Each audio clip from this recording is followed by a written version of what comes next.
ভালো সময়গুলো খুব দ্রুতই চলে যায়, তাই না? পিছনের দিনগুলো যদি ফিরে পেত তাহলে সবাই হয়তো ছোটোবেলাটাকেই চাইতো। ছোটোবেলাটাকে ভীষণ মিস করি। আমার মতো হয়তো বা সবাই মিস করে, তাই না? যাই হোক, এটা বেশ কিছুদিন আগের ভিডিও, মার বাসায় ছিলাম তখনকার ভিডিও। তো মা বলতেছিল তোরা আসছিস, চল পিঠে বানাই। তো পিঠে বানানোর জন্য এখানে মা নারকেল কোরানো দুধ আর চিনি দিয়ে চুলাতে জাল করে নেবে।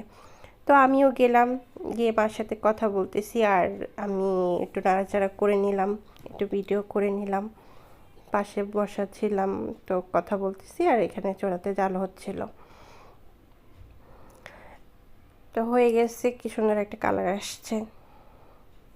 তো এখানে রুটি বেলে নিবে মা, রুটি বেলে তারপর এটাতে ওই নারিকেলের পুর দিয়ে তারপর পুলি পিঠার মতো একটা সাইজ নিয়ে আসবে। তো এখানে করে নিচ্ছে মা, আমিও ভিডিও করছি।